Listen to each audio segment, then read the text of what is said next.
What's cracking, everybody, and welcome to episode 27 of the Good Kraken podcast. I am one of your hosts, Ernell Pearson, alongside the inevitable one, Devin Stanford. Hey, what's cracking? How y'all doing? Popping, what's happening? And alongside Twitch.tv's wonder, BlizzB3ar. How are you? I'm doing pretty good. It's a Saturday. I'm just vibing with my 88 degrees weather happening outside. Yeah, we're super jealous of you right now because I am like 60 pounds overweight for this hot weather. I am currently clammy on every square inch of my body. So I am so jealous of you right now. Now you were telling me. What was that? It's very nice. It's very nice. I can relax and like not have to worry about sweating it's great. It's great. Now you were telling us a little bit before, you just recently moved and your apartment has had 2 gas leaks already, and the apartment management is acting fools about it. How is it so far? Overall, the experience is great, but I felt like with the gas leak stuff, I'm like, okay, that's like, it can only go up from here. That's where I'm seeing it. That was the bottom line. My standards are very low right now, but it can only go up from here. yeah, that's a good way of perceiving that. you're a person of positivity in the face of adversity. You know what I mean? I'm trying my best. I'm a broken man, but I'm trying my best. I know. Now, have you had any troubles with like streaming or anything since move, or everything's good and set up and? Okay, so Xfinity. We can talk about Xfinity for a little bit. Yeah, of course. I'm paying for like a lot of good Wi-Fi, and the Wi-Fi has not been the best. I'll be completely honest, but we have fixed it. Okay, so like me and my partner's office is on the other side of the apartment, and I'm on the other side. But we have to put the router in the middle, so we both get the same amount of Wi-Fi. But like it's been an issue. But other than that, I'm just the stream's been great. Yeah. I can imagine. Devin, how have you been, dude, since our Tuesday show? I'm glad that the work week is over, especially with this goddamn heat. I spent 2 hours this morning driving around to different Targets to get a new fan to just always Target. Make sure that I could stay cool. Yo, I got a AC running to a fan that pushes air down my hallway to another fan that's pushing the cool air onto me right now. I think there's a word for that. There's a word for it. It's called extra. That is. You're literally doing a physics equation right now. Like I have a straight shot down my hallway to my bedroom, and it's just my AC shooting into 2 different fans. Devin's setting up his fans, and it's like the Zach Galifianakis scene in Hangover when like the math is going. Someone get Devin a physics degree or something. Because your Nobel Peace Prize. I do play a lot of pool, so. Oh my god, that's like, yeah, you're gonna be counting cards and poker. Yeah, counting cards. Just because you know angles and pools doesn't mean that you can. I just know how to look at the angles. I got wear tinfoil hat while I say that next time. Yeah, that's perfect. Well, outside of counting cards, we're not just talking about that. Today, we're talking about PlayStation's next state of play being inbound. Hot vampire things are happening and making a real difference in this world, and much more, because this is the Good Kraken podcast, a show for nerdy, marginalized people, giving you the video game and pop media news, reviews, and discussions that you want to hear live every Tuesday at 7 p.m. and Saturday at 1 p.m. If you're watching live, you can submit questions and topics at tinyurl.com/GK submissions to be a part of the show.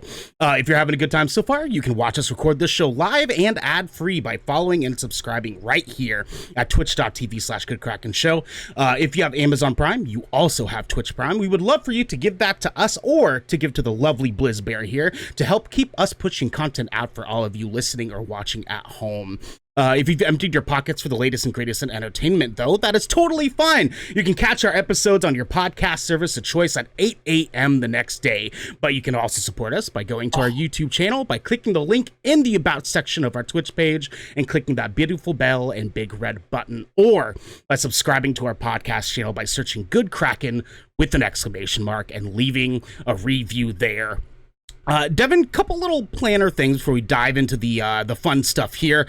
Our last gameplay stream that we did on Thursday of Knockout City is available as a VOD on our Twitch channel. We had a pretty absurd amount of fun on that show. I got to introduce everyone to the Dragon, which is my competitive alter ego. We don't need to talk about him. I love that. It sounds horny. We don't need to talk about it. Devin got Quacho crazy. Yeah. I was like, how is Knockout City coming from someone who is a level 50 at Knockout City? Because I love the game so much. So much fun. It's so much fucking fun. Like, more people need to be playing this damn game. I'm really upset that it's not blowing up more, because this game is fucking phenomenal. Devin here is level like 100, already beat the fucking, he's been obsessed this past like month, already beat the game pass for the month. It's wild. He prestiged in Knockout City. I cannot believe that. Oh my gosh. I thought I was like hot shit, but like, okay. I thought so too. You can ask Ernell. I get like 19 knockouts in the match. It's redonkulous. I can't, like, the math thing we just talked about, Zach Galifianakis, that's me trying to watch Devin play this damn game because I cannot comprehend. I really cannot. Beck in the chat is asking about the Dragon. Here, I got my helmet right here. By the way, thank you so much, Blizz. That was fucking sweet. The Dragon's helmet. He let me borrow it. So it's a good look. I like to say it. This is my competitive alter ego there. We can put him away there. He gets kind of wild, so we're not talking about it today. Our second announcement is episode 25 of the Good Kraken podcast is out now on YouTube and podcast services around the world. We got to talk a little bit about some of our favorite movie franchises in celebration of Fast 9 coming out the other day. It's lit. I think me and Devin are gonna go see that tonight. Actually, gonna be tight. We hate and love the Fast and Furious franchise. It's a weird relationship. I don't know. Blizz, are you into the Fast movies? The cheese. So the first two, but I feel like if you keep going, it wasn't really. It's like the franchise Cars, where if you have more than Cars 1 and Cars 2, it potentially could be going downhill. So I get very like curious about it. So I haven't seen the rest of them, but I did like 1 and 2. I didn't like 3. In your defense, if you've seen the first 2 and 3, you've seen the rest of them. You're not really like messing. It's the same thing. Yeah, just now they're just, going into other dimensions and shit, I'm assuming is what's next, because they're getting real bonkers in these movies, dude. Fast 9's gonna be Avengers Infinity War. Oh my Fast god. The Furious. It's gonna be so bad. It's gonna be so bad. I love it so much. Devin, can you hit me with some of that Nolan music? Oh, I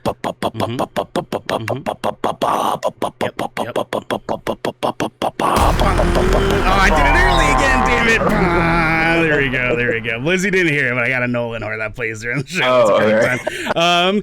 We have 3 news stories to run down everyone with today, and we're starting with PlayStation State of Play is reportedly airing next month, according to a French games website. This comes from Haroon Cryer from Games Radar, and it reads like this: a new PlayStation State of Play presentation could be arriving as early as the first week of July, a rumor has claimed.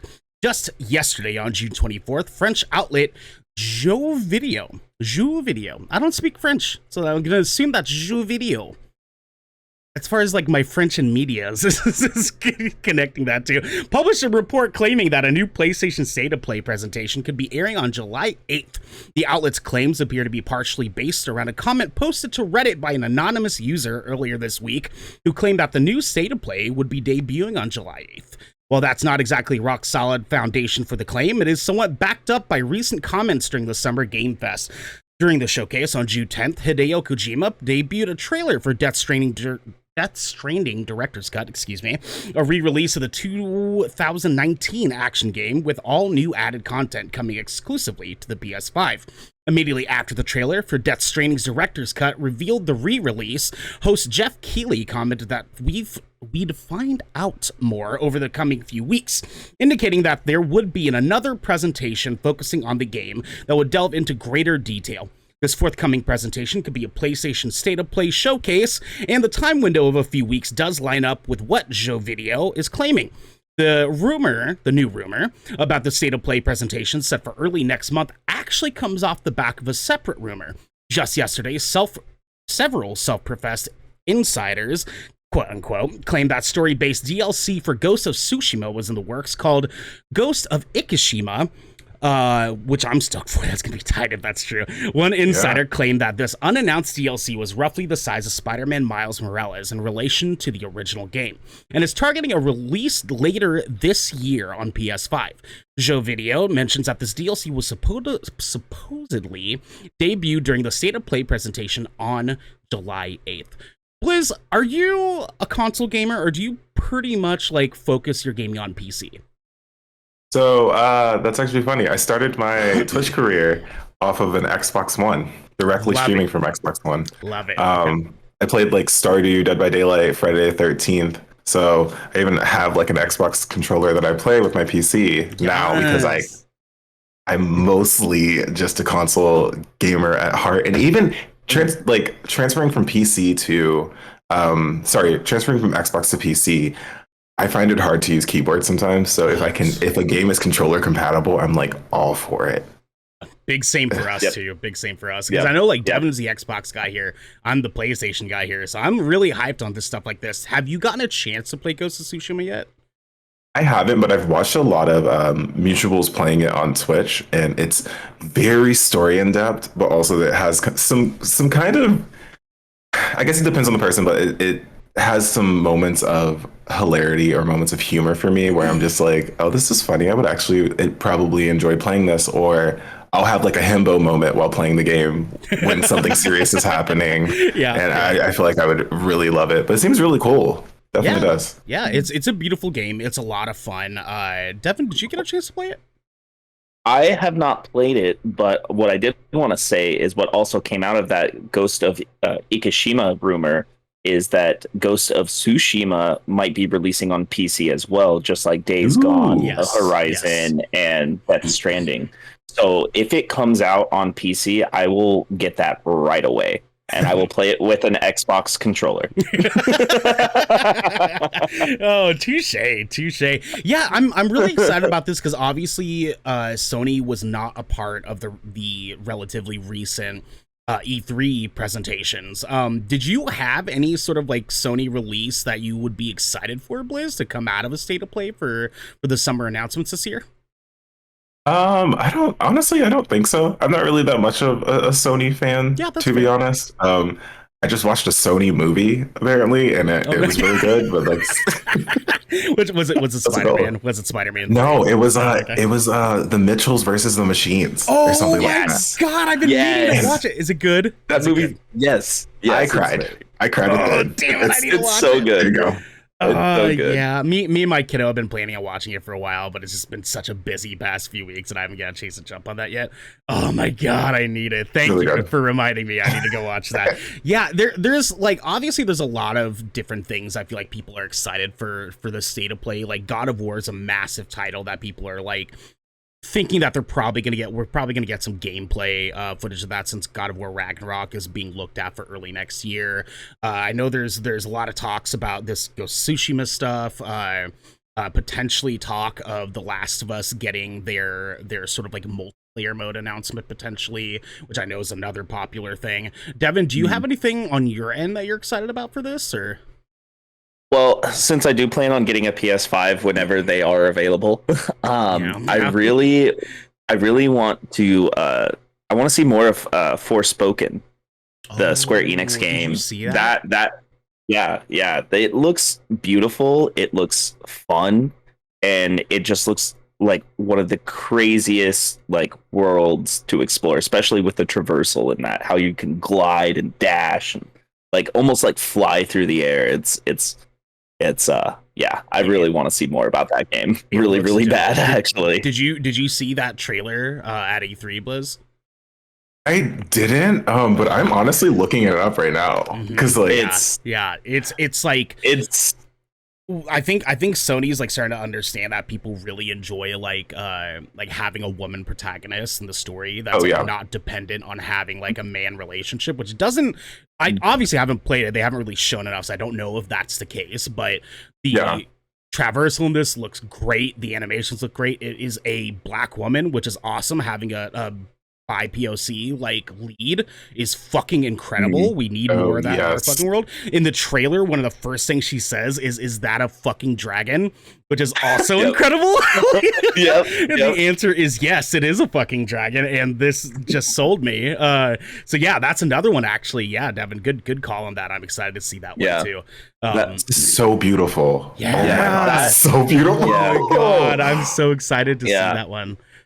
So I'm stoked on that, and also, of course, Final Fantasy 16, because we didn't see anything in the Square Enix presentation, and it was originally shown in the last PlayStation State of Play. Really excited for that one. From what I understand, it's like a 99% possibility that game is also coming out on PC with release of coming out on PS5. I could see is what I've been seeing. Because if you go back to that original State of Play, it does say PS5 PC.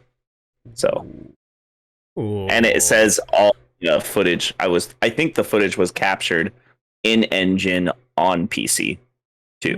That they showed in that State of Play. I would assume that they would do it on PS5. That would be my assumption. Unless they're lying, they're fucking lying. I mean, I'm gonna look it up right now because I'm actually really curious about it. I mean, anyone could lie about that. Cyberpunk fucking lied about it for years. I mean, Cyberpunk was the biggest disappointment, and I bought it, played it for 4 hours, and I told myself I'm going to wait for the next gen update because I bought it on my Series X, and they still haven't done the next gen update. They finally put it back on the PlayStation Store the other day. Yeah, there was a 32, 33 gigabyte update that I did for it the other day, though. Oh, Jesus Christ. Yeah. That's a lot. Absurd. Did you play it? God. Did you play it, Blizz? No, I was watching. So when it first came out, I was watching some gameplay of it, and everyone kept experiencing glitches and a lot of just like horrible things happening within the game, and I was like, I'm not really interested in watching it or interested in playing the game. Especially because they gave it so much hype and was working on it for such a long time. For them to just randomly drop this, I wasn't for it. Yeah, Devin, what are you cheering for? What's going on over there? Final Fantasy. This comes straight from PCGamer.com. Final Fantasy 16 is real, and it's coming to PC. That's the only sentence I needed. Sick. I was hoping that you were cheering for something absurd over there. Like, oh, there's pictures of butts on Four Loko cans now. Anyways, Devin, do you want to take on the second story? Yeah, sorry. I'm just hype. I love Final Fantasy. It's like it's okay, series. baby. It's okay. We love you. Devin, go ahead and take on our second story. Okay, so time to get a little horny, I guess. So, Interview with the Vampire series from Breaking Bad producer coming to AMC in 2022. This is coming from Matt TM Kim over at IGN. Anne Rice's Interview with the Vampire will be coming to AMC and AMC Plus as a new series in 2022. According to a press release, producer Mark Johnson, who previously worked on shows like Breaking Bad, Better Call Saul, and Halt and Catch Fire, will lead the development of the full Anne Rice collection that AMC has acquired. Friday Night Lights, Roland Jones will serve as a creator and showrunner for Interview and will lead the 8-episode first season. I've noticed like 8 episodes is like kind of the go-to for it really is right. Like 45 minute 8 episodes. I like that. So, quote, the challenge of adapting for television the groundbreaking and immensely compelling work of Anne Rice is both intimidating and exhilarating, end quote, says Johnson in the statement.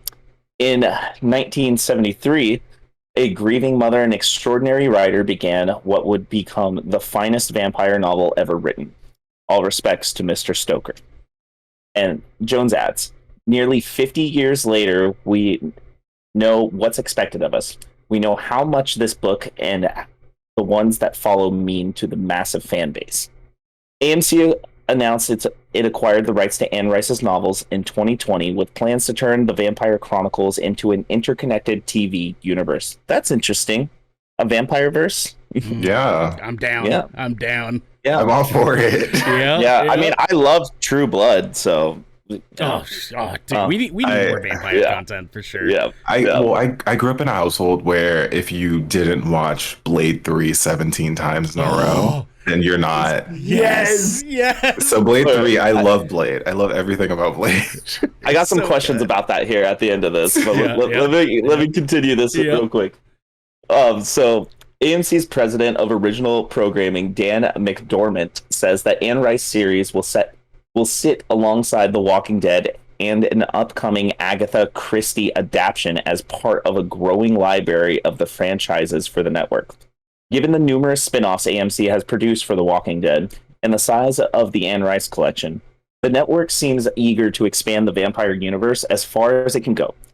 Meanwhile, AMC will continue to focus on developing movies and shows off popular franchises like The Walking Dead, which now include 3 upcoming movies starring Andrew Lincoln's Rick Grimes. I did not know they were doing movies for The Walking Dead. They are, and I did not know fucking that. hype. I am so hyped. Yeah.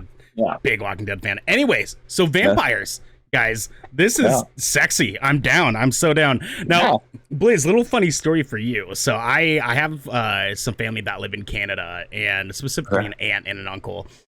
When we visited them last time, this is like way back when like HBO was like you pay for movie by movie and it just plays over and over again when you get it. We went there to visit and they had Blade 1 playing over and over again. And there were no other kids here besides my siblings, and they were all out like older doing things. And so I stayed and watched Blade for like 4 days straight because Blade 1 is amazing. Devin, though, you said you had questions for the Blade stuff. So I honestly loved Blade 3. Not everybody loved it that much. You know, people thought Ryan Reynolds was a little much, but I loved it. I love Ryan. It's good. You know? Yeah, fuck that. It's good. But going outside of that, are you stoked for the new Blade coming out, the MCU Blade? Yes, because I think it's going to. I think it's gonna like really put me and my family together and be like, hey, we have to go watch this right now because this is too much of our family history, like to the point where we even have Blade comics that they could be, worth some money. Exactly. But I was also reading through it, so it's not in mint condition anymore. But yeah, I'm pretty sure we're going to go see it. I'm super excited for it. I love Blade. Like anytime Blade is introduced into like a video game or anything like that. I remember the first time I played, I think it's Ultimate Avengers on on Wii, maybe. There's like this one arcade game in like the clown map where if you do it right or you get everything correct, Blade will come out and Blade will be a playable character. And I'm like, I just like lost my mind. I was like, I love Blade so much. I didn't know that. They don't put Blade in a lot of the Marvel games at all. They don't. They don't. So it was a very special occasion. Yeah. Marvel has a tendency of keeping Blade very separate from all their other properties for the most part. There'll be some like crossover with like Ghost Rider and like a little bit with Doctor Strange, but that's like the most you ever see. But with them actually focusing on Blade 2 and introducing him to the MCU just gets me excited for like some Doctor Strange like thing. And I've been hearing rumors that Ghost Rider might be showing up in the new Doctor Strange movie. So I mean, sorry, go ahead. Continue. Sorry. And I know that we have Moon Knight coming too. And I want to say there was a group like the Midnight Suns, and it's Blade, Ghost Rider, Doctor Strange, Moon Knight, and I want to say there was a couple other characters. It's like a darker version of the Avengers where they deal with like all the magical and spiritual and like demons type of things. Stuff. Yeah. Oh, that's kind of cool. Yeah, that would be... And it feels like they're leading that. I mean, like they have was it Oscar Isaac who's playing Moon Knight? They started production too. Oh my god, I'm excited for that. It's going to be a Disney Plus series. Yeah, but see, that's what I was gonna say too. Is like my big part that I'm excited for Blade is like Mahershala Ali is fucking incredible in everything he plays, and so I'm like really excited for him to do his take of Blade, because it's like I loved Wesley Snipes as Blade, but like let's be real here, Mahershala Ali could probably fill those shoes real good. 100%. Yeah, like way better than Snipes did. I mean, Snipes did great. I don't know. Better than Snipes. I think so. Those are big words. I know. I'm saying it right now. That's gonna be my take. I think Ali is gonna bring more of an emotion to it, if that makes any sense. Sure. Like a lot more. There'll be a lot more conflict between his like human half and his vampire half. I can see that. I want some comedy. I want to put Deadpool and Blade together in a movie, which might happen. Actually, that would be funny. Yeah. That might happen because they said moving forward, Deadpool and Cable are MCU. Yeah. So there's a good chance we could get it. It'd be dope. I'm excited for that. I'm super. It'd be kind of funny because Blade is like just kind of stone cold, and then Deadpool's not, and I'm like, that'd be kind of funny to just put those two together. The conversations between those two would be phenomenal. I need that 100% in my life. Devin, you have any thoughts? I would say, that team up you're talking about would definitely fill the void of Wolverine and Deadpool, because that's kind of like the same thing, Now that Hugh Jackman's not playing, yeah, and they said they did have a script that was a Deadpool and Wolverine road trip movie that they were thinking about doing at one point. So fuck, I need that. I need that still. If they do Deadpool and Blade, I might have to sue Marvel, because I think they're listening to this channel right now. Right? Yeah. So I'm gonna trademark that real quick. Yeah, go ahead and take make care sure of that. I'm good. Yeah. We want to make sure you get paid for your royalties. Yeah. You know what I mean? But guys, let's work on the script together. Oh yeah, we could totally write a sick ass Deadpool Blade story. It would be amazing. Oh my god, and we'll have we'll make sure that it's canon with Deadpool just like not giving a shit about anything, just being a sexual beast. I love it. I love it. I need that in my life. And they'll have Squirrel Girl in there too, fighting vampires. I think that I was gonna bring that up and be like, I think it'd be kind of funny if we put Squirrel Girl and Blade together, because I was like, nah, that's too much. Squirrel Girl does wield the Affinity Gauntlet for a little bit too. We could see that happen. We could definitely see that happen. Now, speaking of things that could potentially happen here, is our next story is involved a little bit with more of that Pokemon Go fiasco. We talked a little bit about on Tuesday, Pokemon Niantic kind of stepping back on some of the implementations that they made for the pandemic, as far as people playing their game further in pandemic times. And now there's a lot of people pissed off about it. So this is Pokemon Go players push back on Niantic for undoing a positive pandemic change. This comes from Michael McWhirter from Polygon. On Monday, Pokemon Go developer Niantic announced it was changing some in-game bonuses and gameplay adjustments that were added to the mobile game in 2020 to adapt to pandemic conditions. While some gameplay tweaks added over the past year, like remote raids and extended incense duration, will remain, Niantic said one major change to the game will be removed: the ability to interact with Pokestops and gyms from further away.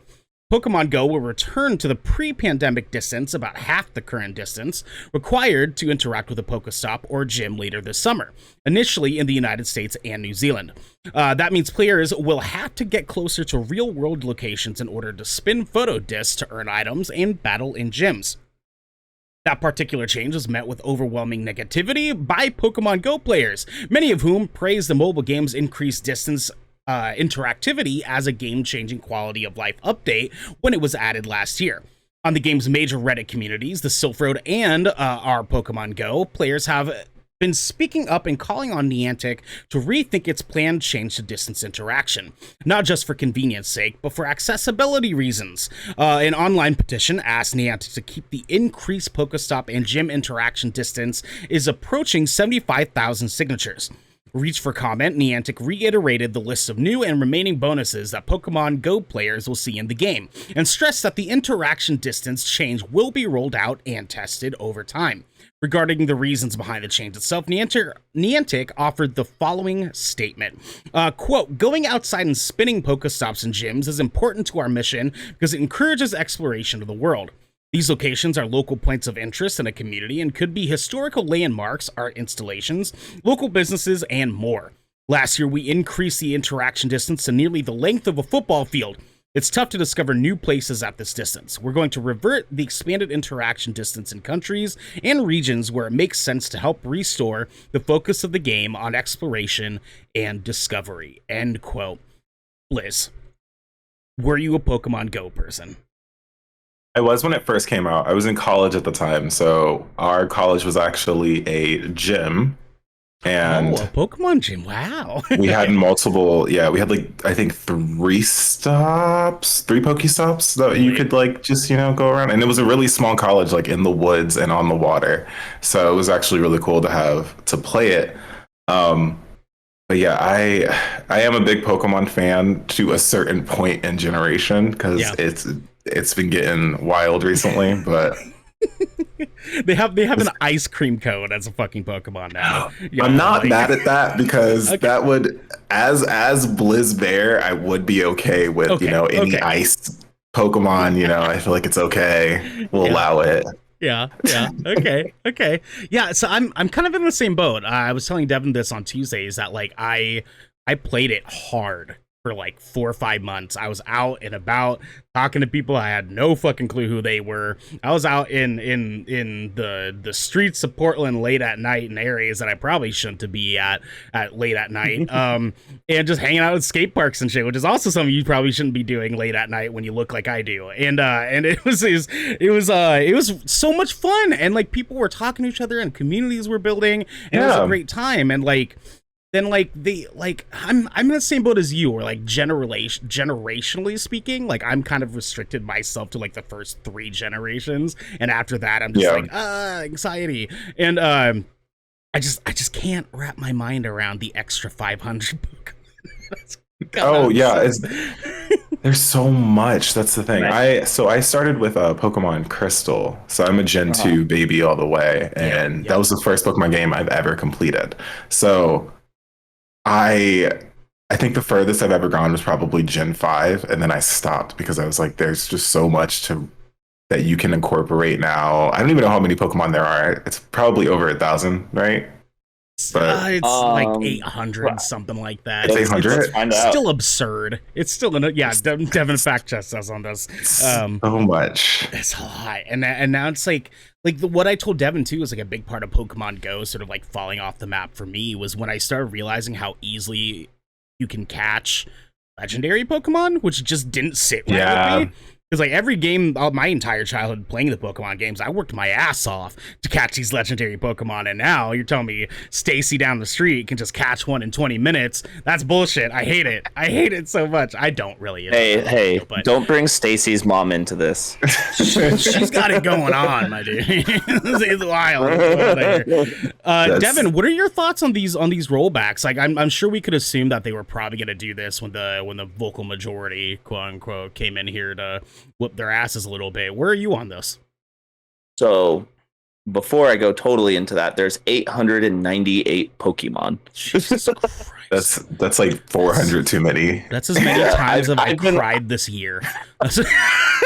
I've been slowly playing Sword, so I'm fun. I've seen the ice cream cone Pokemon that you guys talk about. It turns into an ice cream sundae. It's great. I love it. Love that. Yeah. There's also a bug type Pokemon that's like straight up just a honeycomb with like wings, and it's just like a flat honeycomb. Yeah, I can fuck with that. There's some interesting things that look like they're out of like Nickelodeon kids shows now. Don't they have like clock gears that are basically just supposed to be like a reskin of like those are cool. Yeah, those are actually pretty cool. They're like a psychic like Earth Pokemon versus like a psychic electric. So they're cool. Yeah. Raven the chat say like I'm old as fuck because he started with 157. I'm like, bro, me too. Like I'm like, I am getting too old for this Pokemon stuff. I can't keep up. Oh man, Devin, continue though. Sorry. The rollbacks. I'm kind of with everybody. I think they should just keep it because it was a quality of life improvement. because it's not like people can, go out and go on walks or travel to some Pokestops and stuff sometimes, you know what I mean? Yeah. So I think they should keep it. We're not out of the woods yet with the pandemic. Yeah. People are getting vaccinated, but like we're still gonna be, going through this for at least the end of the year. We never know what can happen, this upcoming fall when, it gets back into flu season too, because yeah, as Raven says, there's a new strain that's about to hit hard. Yeah, and there's like, it didn't Australia and New Zealand go into lockdown recently? Yep. Because of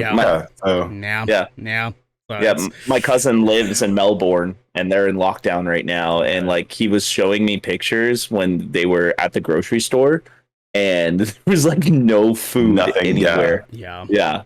My family back in Auckland were telling me that things were really, really good for a minute there, and then like most of media is trying to say like NZ's fine, but like it's not fine at all, which is like exactly what they're fucking doing here as well too. Is like people are like, oh, we're getting vaccinated. That's like, okay, great, that's awesome, but there's still a lot of people out there that are fucking not doing that, and we know that. Their reasoning for it, though, is because everyone else is getting vaccinated, I don't have to get vaccinated, and that is not the case whatsoever. This is coming from my biochemistry degree. Just get vaccinated, please. It really helps. Yes, absolutely. They're like, this is how herd immunity works, right? They just herd immunity. But like, no, this is how Darwinism works. Okay. Jesus Christ! Oh God! No. Yeah, no. I mean, like with that said, though, as far as the Raven's dying over that, I'm sure. Big facts out here. I mean, as far as the Pokemon Go rollbacks, though, it's like a big part of that I want to talk about too is like how accessibility is an important part of that as well too. There's a lot of people that cannot go out and run around that were now able to start playing Pokemon, and with them rolling it back, they are now not going to be able to access this game as easily as they were before, if at all. And accessibility in gaming is a big thing that we talk about here all the time, because it's like the more people we can have play games, the better it is. Just like Xbox said, everyone plays, everyone wins, and that's the way that it should be. And Niantic, I don't know.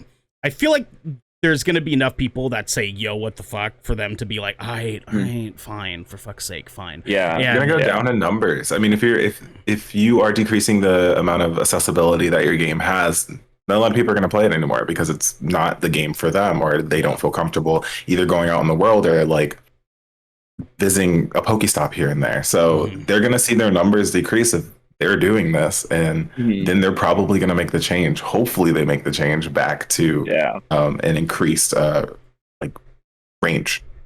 I sure fucking hope so. Devin, do you have any final thoughts? I just really hope that they keep what they've been doing during this pandemic, because sometimes it's nice to, open up the app when I'm sitting on my couch watching TV for like 10-15 minutes, Yeah, as you watch your streamed movie that is out in theaters and on streaming services day and day, and like, ordering your food from an app. You don't have to leave there too, that's because I know that's the thing you do. You order your groceries like through an app. That's amazing. I do. I hate going to the grocery store now. It just, I have social anxiety. It's hard. It's really hard. Yeah. I mean, that's why apps like that are successful. Like, not everybody wants to go to the fucking grocery store. Like, I personally enjoy it, but I get like why, there's people that are like, I don't want to fucking be around people in the fucking lettuce aisle, and like people get real fucking weird in some grocery stores. Like, Also, have you ever wore red and tan pants in a Target and have people come up to you and you completely forgot that you were wearing a red shirt and tan pants? That's stressful. I'm not gonna help you. I'm sorry. I think I just want to do that on purpose now, just to see how long I can get away with messing with people. It's gonna be aisle 16. Yeah, exactly. Well, with that said, we're going to move into our second segment here, and our second segment is our hands-on segment, where we talk a little bit about a game and or movie and or show that we've recently been playing and or watching, and we try to pitch it to you guys watching at home, and we try to pitch it to each other. Blizz, you're our guest. We want to start with you. What is a game and or movie or show you have recently consumed? my go-to is always Stardew, so I'm gonna have to talk about Stardew for a second. I'm sorry. It started my career. That's where I am. But it's the reason I bring up Stardew now is because this is a game for me that is a sense of meditation. Mm-hmm. Like, if I need to escape from the world real quick, I will turn on Stardew and play for a little bit. Because I mean, I'm not a farmer. I'm probably more of a city or suburbs boy. Yeah, I'm pretty sure I'm not a farmer. Okay. But you can't be now if you wanted to. I'm gonna be a farmer now. Yeah. But it's a chance to, you know, kind of escape into the lives of these town folks and like tending to your own farm. Just basically, I mean, the storyline is basically you escape your corporate job and you take over your grandfather's farm. Right. So that's like the type of vibe that I need for it. And I also like kind of been in I've been playing Fortnite. Okay. Yeah. Playing Fortnite. How's that been treating you?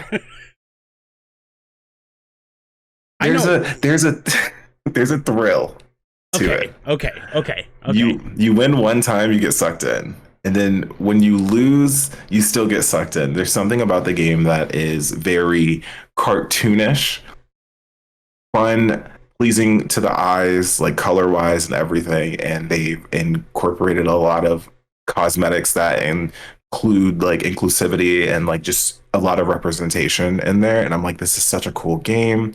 It's very easy for everyone to play. Their accessibility of the game is really nice. What a lot of people don't know is that you can equip, I think it's visual audio cues. So if you're hard of hearing or anything like that, you can actually see it on your screen. Like footsteps are coming from this direction, or a gun sound is coming from this direction. So I've actually played Fortnite without using headphones before to see like how I would do, and I did really good with the whole audio cues and stuff. But it's overall the experience of that game, I would say, has also been something I've been addicted to recently. So I'll say those two, Stardew and Fortnite. No, that's rad. I mean, like me and Devin can attest to this. Like, we weren't able to really get too crazy into Fortnite because there was something coming into it that like just didn't speak to me. But I have a great appreciation for what Fortnite does as the, you know, social zeitgeist that they are, as far as being way more than just a game these days. Like, they have been doing incredible things about inclusivity, accessibility, like just making it more than just a video game, like making it a life experience. And so it's like I have such an appreciation for what they do. It's just the gameplay is just not my cup of tea. Yeah. You know, but with that said though, I know Devin, I can speak for him when I say, like, you know, and he'll jump in every once in a while, I'm sure, if like he gets sold on like a new update or something. But like, yeah, I can't commit too much because I'm like, I feel like I'm frying my brain right now. I can't dive too deep. But has there been anything that you've been watching? Anything I've been watching, I am kind of a reality TV kid, even to the point where I have a TV tattooed on my arm that I'll show later. It's like a sorry, it's a little dead TV. Yes, okay. With like little glitches and stuff. But I have been kind of watching like dating shows or dating reality TV shows, or The Circle, or The Challenge, or just stuff like that. The Circle is really. I actually was going to apply to The Circle because I was like, no, see what happens. See if I get on there. Oh my god! If you get on there, oh my god. It would be really good. But yeah, I've just basically been watching shows like that. I enjoy reality TV shows, the drama of it all. I don't know if you all remember the cartoon Total Drama Island, but that was the reason I got into reality TV shows. Like, that show was amazing, and now I'm all about the whole drama aspects and like how these shows are produced and everything like that. Right. But yeah. Right. Okay. Now, have you seen the trailer for that new one where they're dressed up as like animals? They have like animal makeup on. Did you see the trailer for that? No. It's called like Sexy Beasts or something like that. So it's like I'm gonna need you to send that to me. they're doing like blind dating, right? And in doing so, they're wearing like animal like makeup and like prosthetics and stuff like over their heads so they can't tell what they actually look like, and they send them on dates and stuff like that. And I am so excited for this. Here, let me see if I can get you a link here, because this is some of those. Drop it in the chat. Drop it in the chat for everyone. I got you. In the meantime, Devin, I think it's called Sexy Beasts. I think so. Yeah. Let me. That's such an absurd name. Let's see here. Yeah, cool. Sexy Beasts. I'm gonna watch it. Did you find it? Did you find it? Yeah, I found it. I'm gonna watch this. I cannot believe this is something that they made come to life. You know what I mean? Like, oh my god, it's coming out July 24th. Okay, let me make a Google Calendar. Yep. Put that in there because that is gonna be fucking amazing. More than anything we've ever deserved out of reality TV. This is it. This is the peak. We're finally peaking. Like we haven't gotten this close since like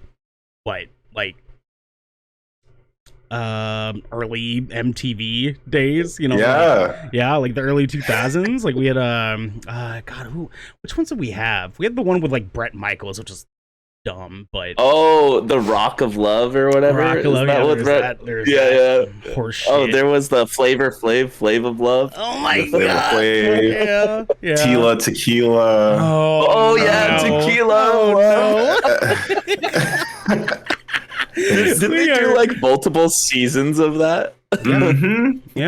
Almost each one, I believe. They did like 3 or 4 seasons of each one, I think. Damn, Tila's got a body count.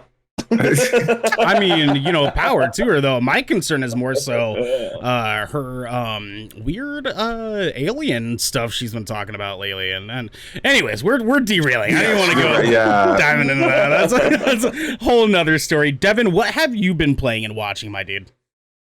Well, thanks to our boy, it's Xander, twitch.tv/it's Xander. Yep. He got me back into playing Halo.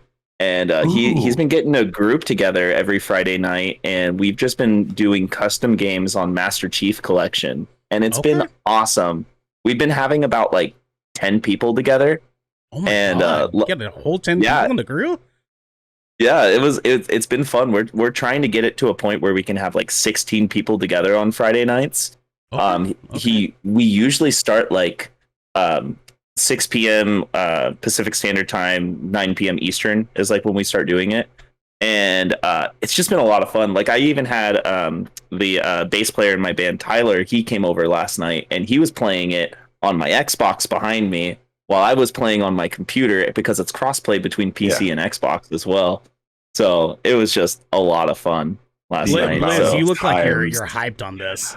Oh my gosh, let me tell you about high school and how Halo 3 custom games were everything to me. My favorite like Halo like custom games was bumper cars. We would get like 10 of us together and just do bumper cars all night, or like hide and seek, or like just all these other it was a time to be creative on Halo, and it was a time to just have so much fun on Halo. So like you talking about that, I'm like, maybe it's time to get back into Halo. we've been playing the game type Predator mode, where someone's like an alpha zombie with like a Spartan laser and a sword, and they can like jump and like move really fast, and like everybody just has like someone's walking down the street and they catcall them. That was a bad joke. we're talking about the alien universe here. hey mom, come pick me up. Thanks. Continue. I'm sorry. Bad jokes. Anyways, but yeah, we've been doing that, and we've been doing like just free for all, like just Slayer games, just doing all the like nostalgic maps. And have you ever played Trash Compactor? Do you remember that game mode? Trash Compactor. Yeah. Let's see, and we've been doing the zombie infection mode. You know the big sand map, the really big sand map in Halo 3 where it has the elephants and stuff. Yeah. Do you remember that back in the day? There's a is it morning or dark in this one? It's morning. Morning. Yeah. Okay. Yeah. And we've been doing the convoy zombie mode, where you go around and you have to protect the elephant with like a couple warthogs and stuff, and there's zombies just like moving like 500% speed. It's so good. 500% speed? Jesus. Yeah, they're just like that's absurd. Okay, continue though. Go on. But other than that, yeah, we're just gonna keep doing that. But other than that, for what I've been watching, I watched a movie the other day from 2018, and that was J.J. Abrams' Overlord, which has that's the Nazi zombie one, right? Yeah. It's actually I know, really that good. Sounds absurd, Blizz. I know. It goes a little deeper. Yeah. It's definitely it's J.J. Abrams, and it's definitely got the feel of a kind of like a, oh god, it's on the tip of my tongue. Yeah. Anyways, I'm gonna get back to that. Brain fart. It doesn't matter. That's okay. Yeah. But Wyatt Russell's in it, who was recently known from Falcon and the Winter Soldier as he was the new Captain America for a little bit. But punchable. But that movie is dope. It hits like that weird like World War II like video game nostalgia, from like PS2, like Xbox days. But it has like the weird sci-fi like kind of thing vibe too, with like a mix of a little bit of parasitic zombie stuff. So it's a good watch. It's gory and it gets really action packed, and it kind of has a little bit of a Inglourious Bastards feel to it, but zombie like. Yeah, it's like appropriately tacky, like appropriately. Yeah. Like it's got a campiness to it that feels right. So I definitely see it's better than Army of the Dead. So fuck off. I really liked Army of the Dead. All right, let me get off my case here, okay? Did you watch that yet, Blizz? Did you watch Army of the Dead? I haven't. No, I haven't seen Army of the Dead. I don't even know what. Wait, I don't even know what it's about. Actually, it's the new Snyder zombie movie with Dave Bautista as like the main character. Oh yes, I know about this. Yeah. Okay, yeah. Also campy as fuck. It is okay. To be fair, it's not a good movie. It's not a good movie at all, but it's fun. It's a lot of fun, and I don't need movies to be good for me to be like, "Fuck yeah, I love this." Like, it's sometimes it's not about the movie being good. It's about the memories you make along the way or something. Thank you, Sharknado. I will defend No, I won't. I won't. I will defend Sharknado with you because I love Sharknado. Fuck yes! I got a partner now for this. Hell yes, let's go. I love it. My best friend would have watch Sharknado parties for it. I've never watched it. Your best friend never watched it. What'd you say? Yeah, my best friend would have watch parties every time a new Sharknado would come out, and like invite everyone over, and we would have like desserts and like ordering pizza and everything to just watch Sharknado and just dissect it. Incredible thing I've ever heard in my life. Watch like Sharknado. Treating it like it's a new episode of Mandalorian coming out. It's a good movie, a good series. Yeah, I mean, now is Three-Headed Shark Attack a part of the greater Sharknado universe? You think, or like, it's I feel like it's like I'll allow it. Yeah. Like maybe not Zombiever, but Sharknado for sure. Zombiever. So bad. That movie's so bad.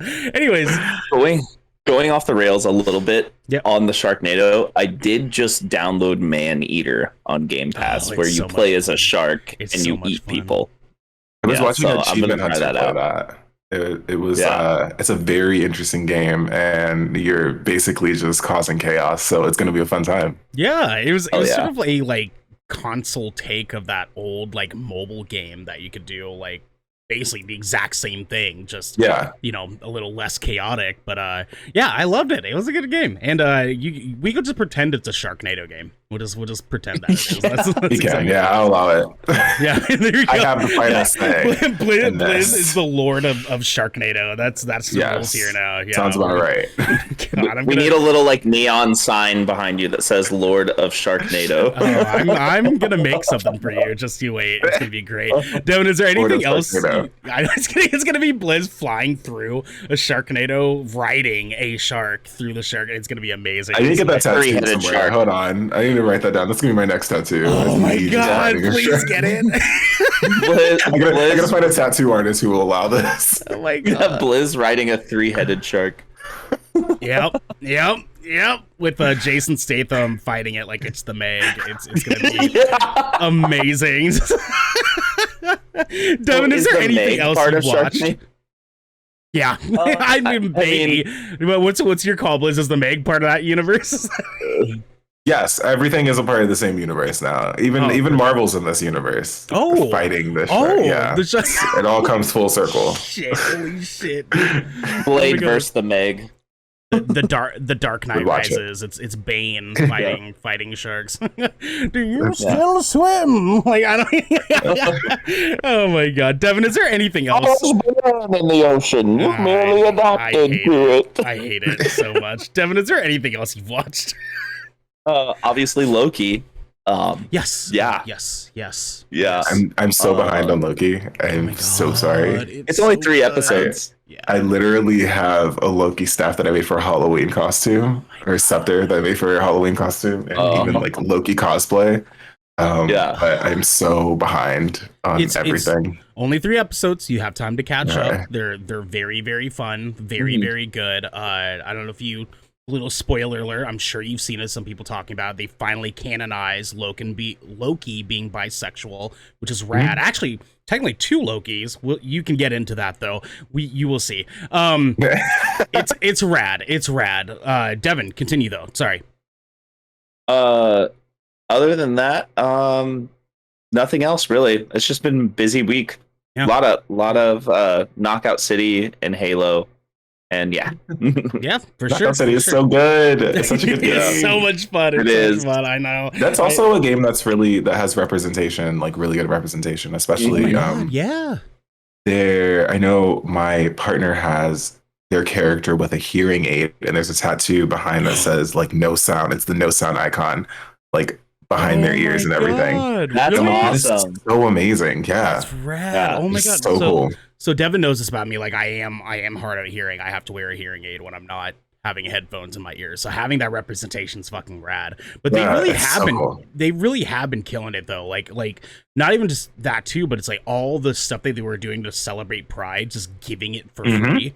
Like no in-game currency. You can fucking have it if you want it. Incredible. Like little things like that. And we will probably dive into it later, but like we need more games doing things like this. Oh my god, we fucking need it. As far as things I've been playing, I finally started Sea of Thieves for the first time last night, and mainly because I want to get into the Pirates of the Caribbean content that they're doing the crossover with, and I didn't realize how in depth this game was. I was like, you're a real pirate. Yeah, you're straight up a fucking pirate in this, and it's like it feels like Pirate Skyrim. Like I was not giving this game enough credit because I had slept on it forever. And being the dude who loves pirate content, I am shocked I waited this long to play this damn game because it just like first person being a pirate. Like straight up, like you don't have anyone else to play with. You're controlling a ship on your own, and good fucking luck because I got worked last night doing that. That was a great time. I'm excited to dive more into it. I haven't really dived too much into the Pirates content, but what I had seen so far, I'm really excited to play this game. I'm definitely really excited to play this game. Outside of that, though, I haven't really been playing too much besides Knockout City because this game needs an award, honest to God. This game needs some kind of like Nobel Peace Prize as well, just like Devin for it's AC. What? I don't deserve anything. Oh my AC fan. Yep. Oh, I just want to give you guys an update. My hallway fan setup has adapted to my dog laying in between my fans on the hardwood floor. Oh, okay. Just taking in the AC. Yeah. Oh, am I talking about you? Now you got to look at me. All right. What the fuck? Don't talk shit. Just get stitches. On Sea of Thieves, though, we got to organize playing that because I downloaded it as well. I would fucking love you forever if you did that, because I was playing last night and I was doing some like quests on my own and I was like, this feels so lonely. Like you're just like you have to get a party. When I first played, I was with people who knew how to play, and We got some like treasure or something, and we were like gonna take it back, and then all I was like, I feel like there's someone on this ship right now. And so I go back to where our treasure chest is, and there's someone crouched in the corner, and they just kill me, and they take the chest and they run. And I'm like, you got assassinated? yeah, I was Yeah. like, I feel a presence here that isn't just us. And it was someone else in there. I thought it was like an NPC or something, and I was like, oh my God. And they killed me, and I was like, okay, well, and our ship went down. It was great. Oh, Great yeah, time. yeah, and you haven't played since, Yeah. right? That's like, Yep, I've never played since, Yep, ever yep, since yep. I was scared. like, this is not part of the Sharknado universe, damn it. You just like, Yeah. I'm fucking out. And I was actually just thinking about this, just because you said Knockout City deserves a Nobel Peace Prize. Mhm. If that game doesn't get picked for like breakout multiplayer game of the year, then I don't know what I'm going to do with myself I come will Game be Awards, because thoroughly disappointed. that deserves multiplayer game of the year, in my opinion. Yeah. Yeah. Same. All right, continue. Sorry. I don't know, because I just did a playthrough of It Takes Two, Oh, see, we And- need to play that. Okay. Yeah. Yeah. and yeah. I promise you, like 80% of my playthrough was, this game deserves Game of the Year. This game deserves Game of the Year. All right. Like 100%. How about It Takes Two gets Game of the Year, but Knockout City gets multiplayer. We'll allow it. Okay. Well, okay, all right, Yeah. sure. I'll I love compromise, how I'll we've just we've settled on Blizz being the like oracle of like the decisions that need to happen in this universe. Any decision in this universe, come to me. I'll be like, okay, we'll allow That's it. perfect. Yeah. Blizz is the one, not the one, the one. It's The one. perfect. Now, as far as things I've been watching, I've been continuing my burn through of Manifest, which is, I'm honestly surprised I'm still working through this show. So Blizz, just to let you know, Manifest is a show that's on Netflix right now. Not that much people that go on an airplane trip, and when they're coming back home, they hit a bunch of turbulence, and boom, they land, and it's 5 years later, and they have no reason. Wild. I know. And Faven has, I'm pretty sure Faven's actually burnt through the show now already. Like, we were like keeping in touch about like going through, but I'm pretty sure Faven definitely burned through it in like a matter of a week, and I'm still like working on it. I've been watching it before they were. It was a great time. It's a great time. Why? It's fun. It's very CW. It's like, Ooh, if you're into CW. that- if you're into that, I was a Riverdale fan for the longest, so yeah. That's a good one too. Vampire Diaries was mine, but we don't need to talk about it. And the spinoffs. I like the spinoffs too. Manifest is one that I've been watching. I also watched what was the movie? Damn it! I watched on my phone on a whim the other night. Drum roll. That's my vocal drum. I'm not a beatboxer, so I'm not gonna like do that. There we go. The Ice Road came out last night, or the other night. It is a Liam Neeson movie. And as we talked about before, Devin, I have a really big weak spot in my heart for anything Liam Neeson. And it is exactly what you think it is. To say the least, is he an ice trucker? I'm thinking Ice Trucker. I'll hit you with this synopsis really quick. To save a team of miners trapped underground, a down-on-his-luck ice road trucker joins a mission across treacherous terrain to deliver rescue equipment. And it is exactly what you think it is. I've never been so spot on. Amazing. You got it. All you had to say was, is he an ice road trucker? Yes, you're fucking right. Yeah. And Oh my gosh. the Sharknado is there. It's great.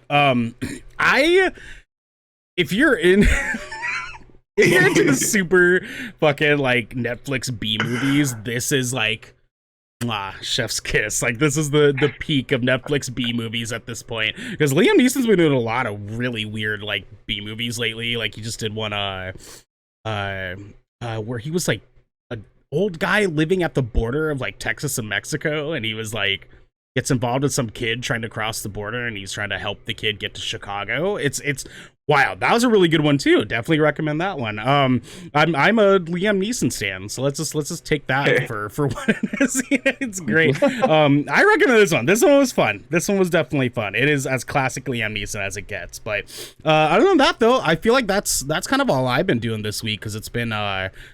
It's been busy at work, and Sea of Thieves, I think, is gonna steal my fucking heart next, after Knockout City has kind of been burying my soul, because it's so good. It's fucking good. It's so good. Yeah, oh my god, more beauty. Everyone in the chat, everyone in the chat, fucking play that game. What are you gonna say, Devin? Yeah. I was gonna say, Blizz, you're gonna have to play with us sometime. I'd be down.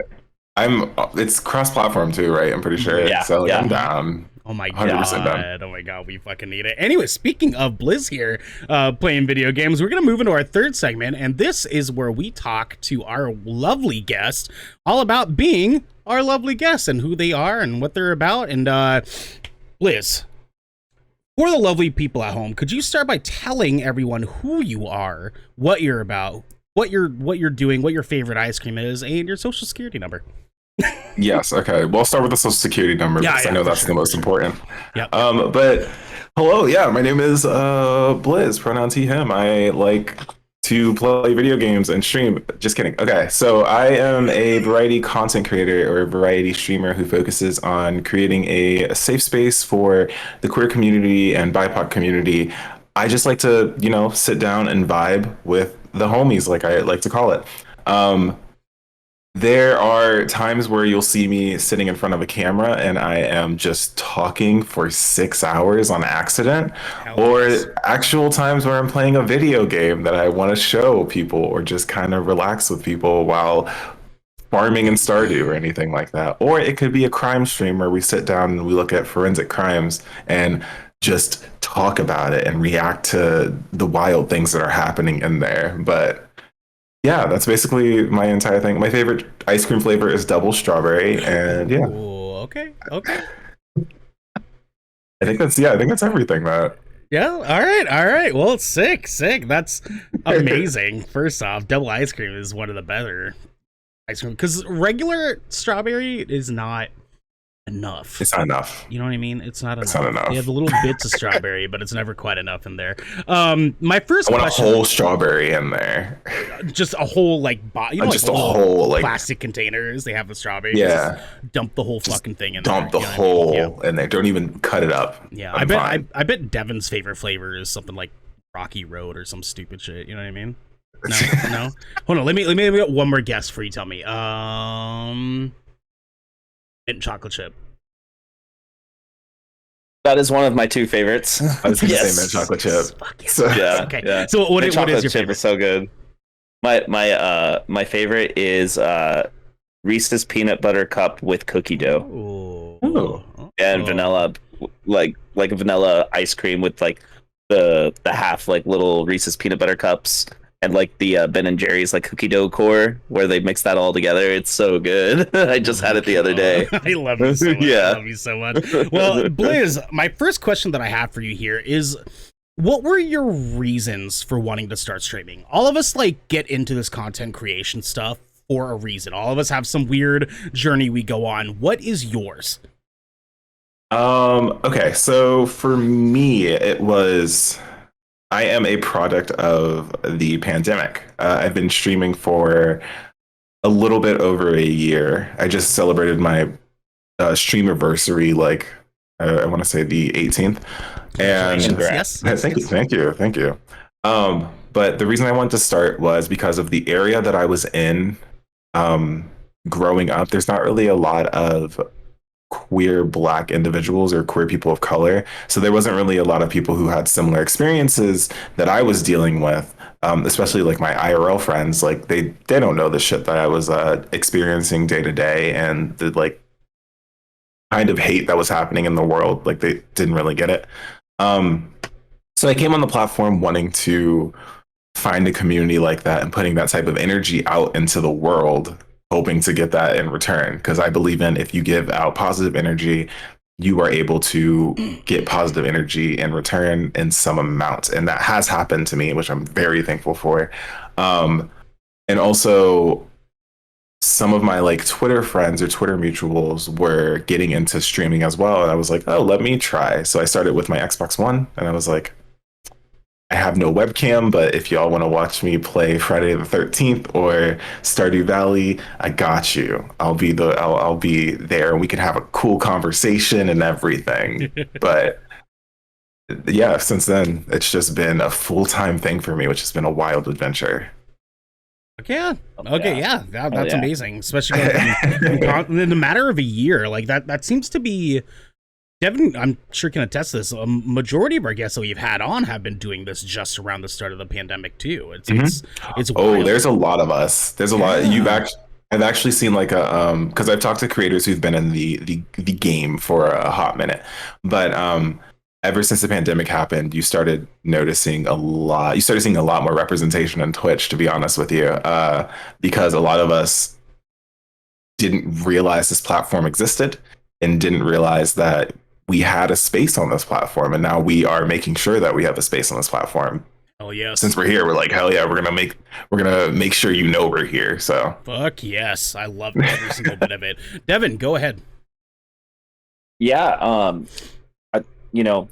obviously with you just starting on Twitch over the last year and getting into a new space, and you've probably experienced a lot of new things. Like, and as you were saying before we even started streaming, you had some trolls that came into your stream last night, So like, what are some tactics that you've taken up that, like, just live your life and just keep doing what you're doing while we're surrounded by a bunch of assholes who are trying to mess with you? Like, what do you do to deal with that? Oof. This is really good. Also, you have one of my mods in your chat, so like they have seen everything firsthand. Perfect. Yes. Anytime interacting with a troll, you have the option. You have the option of either banning them or, hey, you decide to show your butt in my chat, I'm going to use you for content. Those are the options that you have. Yes.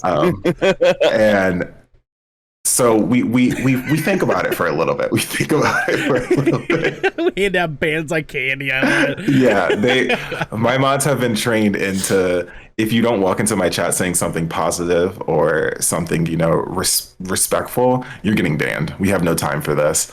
And they just love banning people here. And also sometimes I feel bad because if I don't ban them right away, my community will tear them apart. And I'm like, I gotta get rid of you right now because you're about to embarrass yourself in front of so many people, and they're waiting for you to do this. Yep. Because they're so ready. But what I do normally when I ban, I decided to create a song called the Troll Song, where before it was a cover of I think the song is Stupid by Ash Nico. Okay. And now I had to change it, but now it's another cover of Beef Flow Mix by Flo Milli. Okay. And I just rapped over it. I'm not a rapper. It's so bad. It is so bad. But I am not a rapper whatsoever. But I'll play that anytime a troll comes in, and like chat will start putting dancing emotes in and like just going with it and be like, haha, you can't get in. Like you're hating outside the club. But before we get like unban requests and stuff, and I would have my mods just type out whatever they want in the unban request, because I'm not letting you back in. You already showed your butt. I don't really give second chances, because especially being a marginalized creator, I have to have a lot of security on the site that wasn't made for me or for my demographic whatsoever. So if you're walking in showing your butt, I'm not going to give you a second chance. I'm sorry, it's just not going to happen. So yeah. No, that's kind of the policy that we've taken in here too, because a lot of times I'm the one that usually streams our podcast episodes. So Devin sort of acts like our mod. Devin and his lovely partner both sort of loosely act as mods in our chat, and we're like dropping bands like fucking crazy. I will entertain it for a half second.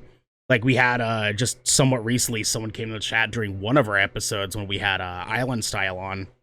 I was asking some fucking weird question about like, when are we gonna get the German perspective? And like, military shooters, and I was like World War II video games specifically. We were like, He's like, I want to play as a German like, soldier. That's what he said. Oh, yeah. Yeah. Yeah. And it was like trying did to it pass it twice. off as like a question. And then the second time they came in like the following week with another guest. And he was like, or they, whomever the fuck, it was Dark Sage something. Yeah. I don't fucking know. We should have known. He had the fucking Hydra symbol as their profile pic. Should not have been surprised. Anyways, came into the second episode and it was like, hey, I have a question for this new panel of people here. And we immediately were like, all right, look, fine. We'll entertain this for a quick second. Drop your question in the chat. If it says German even once, you're fucking banned. And they just didn't even reply. They just didn't even fucking reply. We're like, we're not playing that shit here. We're not fucking doing it. All right. We're marginalized people in this group. This space is for us. We're not fucking entertaining that silly shit. We're not doing it. Now, as far as like, go ahead. Oh, so there's a lot of people that actually yesterday someone came in and was like, bi people don't exist. And I'm like, huh? What? I guess who are you all watching right now? How is that an argument? How is that even? You're watching an empty room. Oh my gosh. Y'all have just been watching no one. Yeah, my partner's bi. Yeah, so it's like, your partner does not exist. Yeah, I also don't exist. You all are talking to just yourselves. Yeah, Congrats. Well, and like my partner is gender non-conforming bisexual as well. So it's like I can't wrap my mind around how that is even a fucking perception. Yeah. How is that bisexual people don't exist? Okay. Yeah. So either they're saying you're not, apparently doesn't exist. So either they're saying you're not actually bisexual, or they're saying you're a ghost. And I like the ghost aspect because I can say, I'm gonna go rob a bank. I'll rob a bank right now. You can't see me. Yep. Yep, just ghosts like humping the air, just like how rad would that be to just be able to just air thrust everywhere you go and say you can't see me while I do it, so I can do whatever the fuck I want. Please pick me up. Mom, come please. Okay, I need to bring this up. Okay, go. There's an Instagram page called Look at This Russian. And you need to follow it because it's just absurd videos from Russia, like dash cams and like anything. Like, where is this coming from? No. There's more to this. Okay, all right. Like one of the latest videos I saw, it was like some party, and a girl jumps on top of a guy and like starts his chest, like. Just ridiculously, and you need to watch it. Just look it up on Instagram, please. Please pick me up, please. Yeah. No, you know what, Blizz, I will allow your mother to come pick you up now after that one. I think my fridge is calling my name. Another gas leak from the fridge. Yeah. Exactly. I gotta go, guys. My dentist has Hey, I'm gonna knock on wood for you because I don't wish that upon you. It's been like 7 days. It's been like 7 days since the last incident, so we're good. 7 days. Oh, stop. Anyways, Blizz, my next question for you. We'll keep this ball rolling here. So, as content creators and working in the spaces that we work, like a big thing that we're all constantly talking about is ways for the industry to be better. And specifically in regards to representation of marginalized peoples. And that includes us and includes so many other people that are now, as you were saying, in this space. What are some things you want to see companies and brands in this industry do to better support us and to better support the LGBTQIA2 plus community? I would say I'm really looking for more representation in gaming, and we're kind of seeing that now. Especially with, games like Knockout City, where we're seeing, character creations where you can have a character look like you or have some sort of experiences or aspects that you also contain or identities that you also have. So I'm looking for more representation in gaming. I'm looking for also, I'm going to say Twitch in particular. I'm looking for Twitch to protect marginalized people that they put on the forefront. If you want to uplift a community and like give them front page streams or anything like that, also provide protection from them, because they will get a lot of trolls no matter what they do. For example, I've been in front page streams like late at night where a trans streamer would be playing, and they would get a bunch of trolls coming in, just constantly attacking their identity and who they are. And Twitch doesn't really do much. Like, their mods have to do a lot of the work, which thank God for mods. Y'all are really doing the work out here and really killing it. But it just kind of sucks because these individuals can then go to the person's like Twitter or try to find some harmful harmful information that could, ruin their life or anything like that. And I just need a little bit more protection from them. And then also hiring queer voices in the gaming industry, hiring people who are going to tell the story correctly and understand that it's not just their experience is like the universal experience, but there's also other experiences and other like journeys that other queer individuals have or queer people of color have that need a perspective in a game or need the story to be told in a game. I just would love to see that more. And I need to personally play a little bit more queer games. I love the option of having queer games. I've one of the games that had kind of a queer ending to it was Alba Wildlife. It's one of the games that I posted on TikTok that was like trending for a little bit. And it was just super, super adorable. I would walk around town just trying to take pictures of animals, but you would see a gay flag on like one of the buildings, and I'd be like, oh. And it's like the updated flag. So I'm like, oh, this is so good. I love this so much. This is what I needed. And I'm like, I'm happy to be in this game because this game is making me feel safe. So I'm gonna need the industries to make me feel safe in the games and make other people feel safe in the games. So yeah. All right, Devin, got one? Yeah. This is actually one of my favorite questions to ask people because unlike Ernell, I've only been doing this for about 3 months as well. So like I just got into this world. So like I'm constantly like thinking about what I want to do moving forward.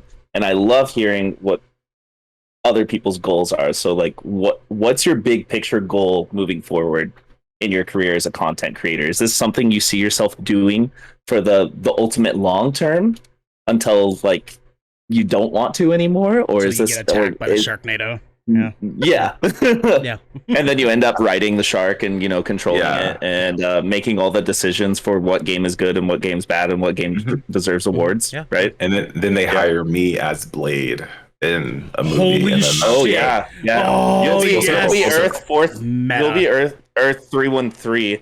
Since Earth something is what MCU is. I love how Blizz's like final goal here. He just gave us the answer. I'm gonna be Blade. Yeah. No, that's a really good question. I really like that question. What I normally say for this, and I'm trying to manifest this into the universe, I would love to be a Twitch ambassador. A lot of creators that I don't want to say like look up to, but they are a huge influence in the content that I create. They're ambassadors and they're constantly causing so much difference in the world and so much change in the world. That's super cool to see them shine and them succeed. And I would love to also be, a part of that community as well, and causing a change in, people's lives and people's contents in a positive way.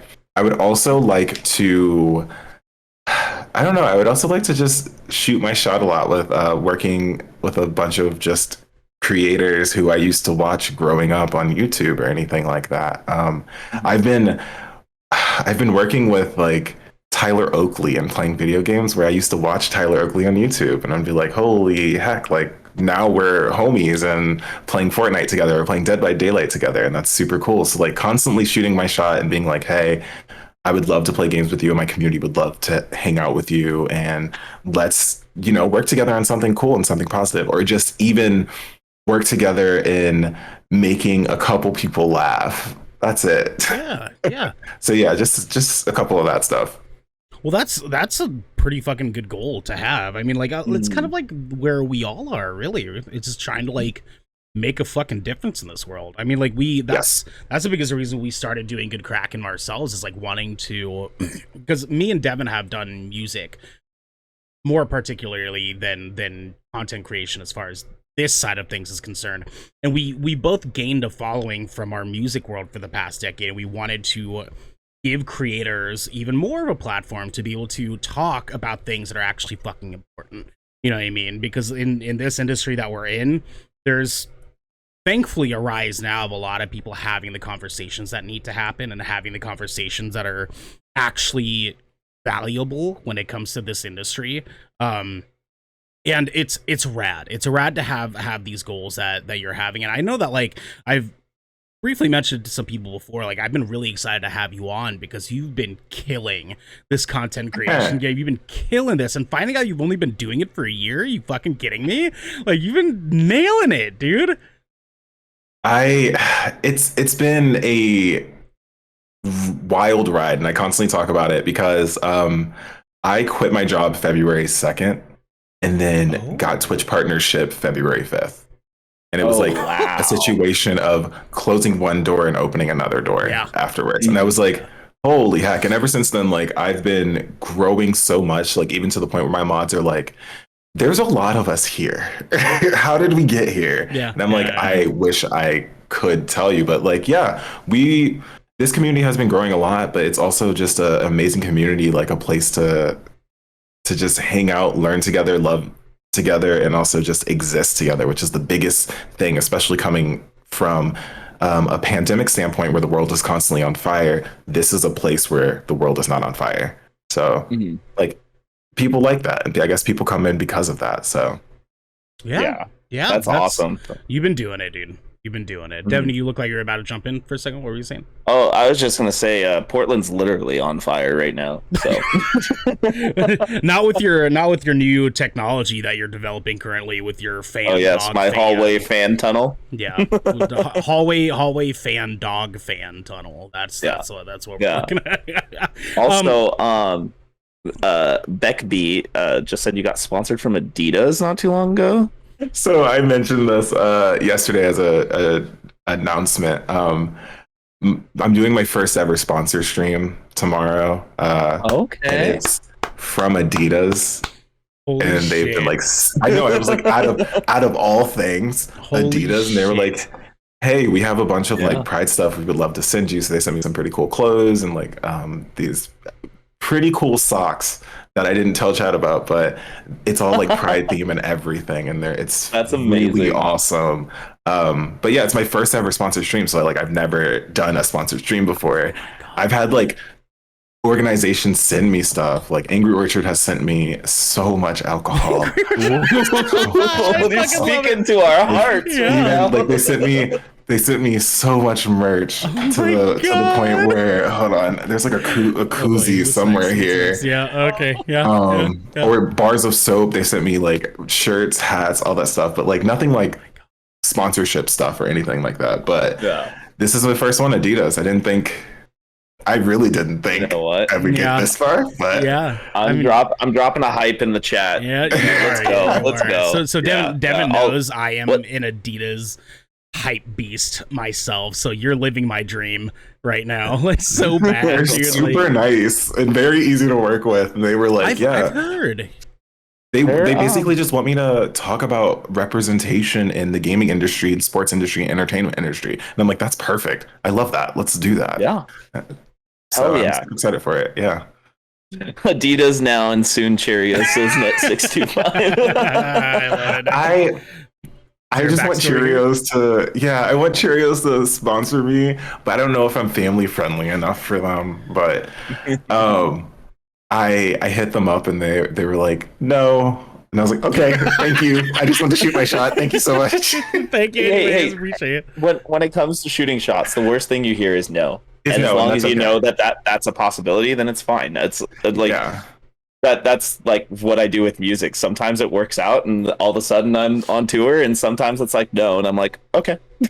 Yeah, that's the thing. And also sometimes I'll get opportunities that I don't feel are the best for me. Like I'll have like a makeup company hit me up being like, hey, we would love to send you stuff or something like that. And I'm like, that's not really for me. But in situations like that, though, I'm like, let me give you at least 5 creators that I know that Yes. would love this. And I'm trying to, us as like marginalized creators, we got to uplift each other, because if we don't, no one else will. So I'm just like, okay, no, let me send you these 5 names real quick, because like these people, their looks are really good and they constantly do makeup like crap that's really amazing, and you're gonna love them. They're like, oh wow, thank you.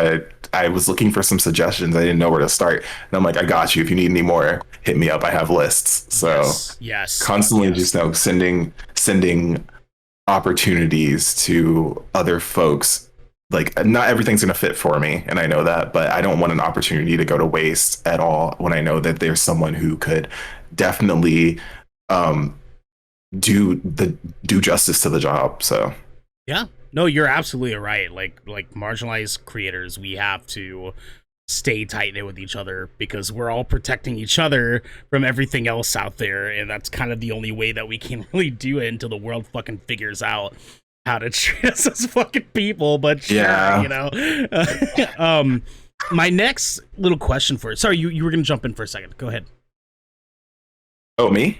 Yeah, it looked like you were gonna say something. Sorry. Oh, no. Okay. Sorry, I'm just like fixing my beard. I got stuff. you. Part of your beautiful face covered up. My bad. So my next question for you would be, so Devin, for example, here is a part of the show. Devin is Indigenous American partially, but is mostly Caucasian as well. And Devin is a part of this as someone who's trying to learn how to better support marginalized peoples. And being my homeboy, one of my closest fucking friends now, like we like to try to feed as much information as far as the perception of being marginalized people to Devin, as sort of as a representative of people that are also wanting to try to better support us. What is some advice that you would give, quote unquote allies, I guess you could say, to wanting to support the LGBTQIA2 plus communities in a very real way? For one, I think you all are doing an amazing job, especially with having a platform where marginalized creators or just queer creators can come on and, you know, express their stories, or just talk about their stories, or just talk in general, like amplify those voices. And you're doing it right now, which thank you so much for this opportunity, because it definitely means a lot. But other ways of supporting is constantly educating yourself on queer issues, or just queer resources in general. There's a lot that's happening in this world. There's a lot of changes that's happening with the gender, sexuality, everything that even I am learning as well. Being a part of the community doesn't mean that I know everything. I have to do some research. I have to learn as well. So doing that, taking the initiative to do that, just donating in places where you can, donating for charity where you can, and there's just like there's a lot of education, a lot of resources and everything. Just don't leave it up to queer individuals to teach you everything. You have to take that initiative yourself, and you have to basically just make sure you are prepared to listen, to learn, and to love. That's basically it. I love it. Yeah, and thank you, by the way. We really appreciate you saying that. Like, we love doing what we do, and we love learning. Just like you said, like, even though I'm a marginalized person, I don't know fucking everything. I don't know every goddamn perspective. Like, I still have tons of shit to learn these days, you know, and I'm always willing to do so. But it's, you know, the studying. Just be willing to study and learn and have an open heart, right? You know, like that's why I was really happy when because I go through, when people ask me to be on shows or anything like that, I go through VODs and stuff just to like make sure, like, what's the environment like or anything like that. And once I saw that Faven was on, we're on the same stream team, so I was like, oh, this is perfect. Like, I love Faven, and obviously Faven wouldn't be on something that was like uncomfortable or anything like that. So I'm like, oh my god, I'm gonna love this so much. This is gonna be a great time. Awesome. So thank you for like allowing a space like this to exist, because it's important. It's definitely needed. So fuck yeah, we need more spaces like this, you know. Like that's why we started this shit, because me and Devin were like, what can we do to have a good time and support the communities that are around us, you know? And Devin was like, dude, I'm fucking down, let's fucking Hell yes, let's go. And it's been lit ever since. Like, we love Faven, we love Raven. We had Wreck-It Raven on here a while back. I love want to Raven. get them back on the show again. We've had tons of really great guests, and we're only going to be doing more. It's gonna be a fucking great time, and we find more people to play video games with. Like, we're probably gonna end up playing Knockout City sometimes. Let's play Knockout City. Fuck yes, Yes, we My are. character Fuck looks yes, we are. cool. I have legendary outfits and everything. I'm so you do? pumped. Yeah. Mine looks like a cyberpunk character. Mine does too. I have a tail. So like, Oh shit! yeah, it's a legendary outfit with like a tail. It's like a fox tail. It's really cool. Oh, that's Oh my god! You have to see my dog. Oh, Amos, where's Amos? Bring us Amos. Give us the king.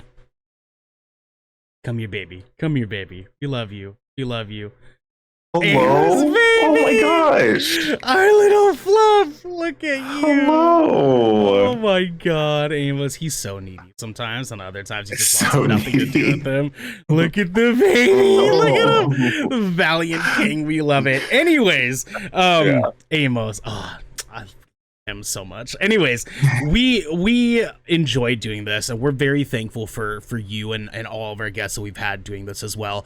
The last question here, since Devin has the fur baby in his hands, you want me to take it, Devin?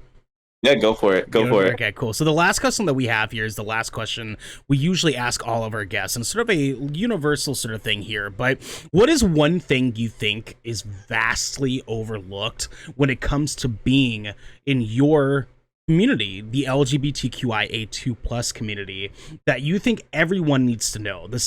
Give us one thing that you think is just forgotten and put on the back burner that you need to speak on. Can I just say bi people exist?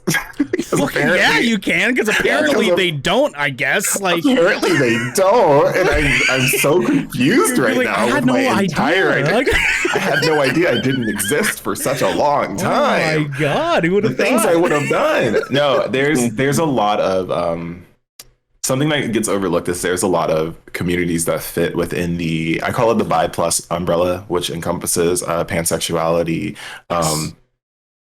aromantic, everything that's basically in the umbrella of I call it sister sexualities or anything like that. We do exist, and we need to have our voices amplified and supported constantly. I've had situations where I've gone to bars or I've gone to dinners or anything like that where I'll open up about being bisexual, and people will say, "Oh, well, you're bi now, gay later," or that's not really a thing. Like, just say that you're curious or something like that. And it's very hurtful and it's very invalidating. And I'm tired of seeing people who are under the same umbrella as me getting invalidated. So anything that y'all can do to help support and uplift us, especially the BIPOC queers, that would be very helpful, because we need that in our lives so much, and we constantly feel like we are being overlooked when talking about important issues happening within our community. So just don't forget about us. We're here. We exist. Please. Yes, I'm actually glad that you bring that up too, because I feel like being a BIPOC gay person, BIPOC bisexual person, BIPOC anything under the LGBTQIA umbrella is a different dynamic, because being a person of color is already one thing, and then adding the extra layers of who we are individually as people, with the different things that we have to take on and the different trials and tribulations that we all have to face. Like, there's multiple layers, and the more that you add on, you stack on, is more ammunition for, like we mentioned earlier, the assholes of the world to treat us as either commodities or not people at all, so it's like, I'm glad that you mentioned that, because there is a lot of dynamic there. Because I have so much family that are gay, that are pansexual. I have my baby sister just recently told us that they are non-binary, and it's been incredible having so much of this happen and having those dynamics. Like, it's important to understand that being a person of color and having other things too adds so much to those conversations. I'm glad that you mentioned that.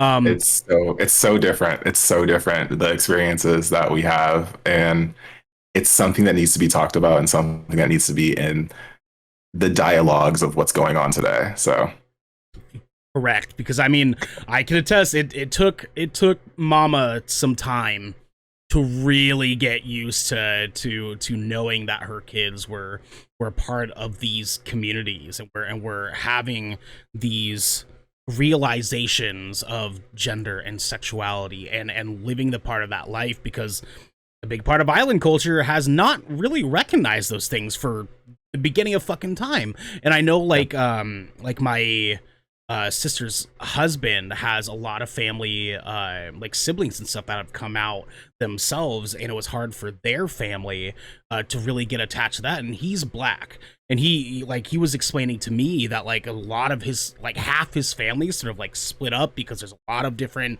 perspectives that come out of that, with the dynamics of religion and the dynamics of you know, having your elders not knowing, really being able to wrap their mind around that stuff. yeah, that's also like my mother is a elder minister, so religion has been something I've been growing up with for the longest time, and me constantly growing up hating certain aspects of myself and certain identities that I hold and being afraid to talk about it or even come out because of being hit with the fear of you're going to hell or something like that. And so it's been difficult accepting who I am today, but it's been so worth it. It's been so worth it. But yeah, it's really hard, especially when the Black community is tied so heavily into religion, that it's really hard to, you know, accept our queer siblings. But we need to accept our queer siblings because they are the backbones of many civil rights movements. So Yep. Absolutely. It's crazy, and I'm glad that you bring that up, because I feel like that you're right. It's a conversation that does need to happen. There's a lot of that stuff I feel like kind of does really get sort of forgotten or not thought about, really, because you know, they look at it in such a singular light of like, okay, so you're a marginalized person, but they don't think about like how much character comes into different ways that we are marginalized people, you know? So it's like, I'm 3 different types of marginalized cultures, and for me, it's like those mean a lot of different things, you know, like like they mean a lot of different things for me. I can only imagine adding on things like being non-binary, being part of the LGBTQI umbrella, you know, like having things like we had a guest on that was a part of the autistic spectrum, you know, like there's all sorts of different characteristics that make us who we are. We're not just one limelight, you know, like there's a lot of things here to consider, you know, and apparently part of y'all don't exist. I guess bisexual people are just non-existent in this world. I'm curious as to, I seriously cannot fucking comprehend what the fuck that even means. What? I really wish I could tell you. I as someone who doesn't exist, I don't know why I don't. Right. You know? Well, the beauty of it is that you don't exist, but you also exist on a higher realm, because you decide what is actually within universe of each other. You decide what's canon in real life. It's amazing. I love it. Yeah. Sharknado and Blade. As Blade himself, you are the deciding factor of everything we have around us. Devin, do you have anything to add on for Blizz here before we sort of wind down? I just want to say thank you for coming on. It's been really awesome meeting you today and having these conversations with you. It's always great to learn more.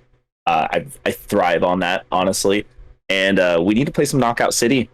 So please, literally just message me and ask me for my information, and I'll send you it, because I'm always down to play. It's such a really fun game. So much fun. It's so much damn fun. I'm so excited, dude. Blizz, do you have anything that you want to plug before we end off things here? Something I want to play. Oh, hey, come follow me on Twitch if you would like to. Twitch.tv/BlizzB3ar with a 3 instead of an E. I'm also BlizzB3ar everywhere else on Twitter, TikTok, anywhere else that I can. Oh, Instagram. Yeah, just hit me up, follow me. Most of my content on those platforms are either really wild and very left field, or talking about human rights and racial inequality. So like it's a mix up, you know, we're a wild card It can here. go anywhere. It can go anywhere, yeah. Yeah, it can go anywhere right now. And yeah, if you want to come check out our streams, the BlizzBs would love to have you. They have their own theme song. They love arson and they love crime. So if that sounds like something you're interested in, you think I'm joking, but because I just mentioned this, they'll probably put something in your chat. Let's go. I bet. Like arson. You said the word. You said the thing. I get down with that. I can get behind it. Really, I've gone to a few protests. Oh, Jesus. Really love the arson for some reason. I don't encompass any of that. I'm just a wholesome being, and they are my trolls, the trolls that I like. The good kind of trolls. Yeah, it's my favorite kind of people. It's my favorite kind of people. Yeah. Like when we do our gameplay streams, that's like the type of persona I encompass and harness is I troll people in games. I hate it so much. When they're nice to me, I get concerned. I'm like, did I do something wrong? Like, why are you being nice to me? Okay. Yeah, no, me and Devin are the same way. We have an agreement that if you can't make it in prison, you can't be friends with us. It's it's a good time. It's a good time. Well, Blizz, thank you so much for coming in, and we cannot wait to have you back because this has been the Good Kraken podcast, a show for nerdy, marginalized peoples, giving you the video game and pop media news, reviews, and discussions that you wanted to hear live every Tuesday at 7 p.m. and Saturday at 1 p.m. right here on twitch.tv/GoodKrakenShow. If you enjoy the show, you can support us by subscribing below, going to our YouTube channel by clicking the link in the About section of our Twitch channel and clicking that bell and big red button, or by subscribing to our podcast channel by searching Good Kraken with an exclamation mark and leaving a review there. But until next time, be good to each other. And Devin, got anything? I can't stop thinking about this, but you know, Batman's got to get it too. Oh, yeah, Batman does have to get it too. That you definitely that discourse is so amazing. We love you guys. Thank you so much. Be good and have a good, cool weekend because it's fucking hot in here. Bye, guys. Love you. Yeah.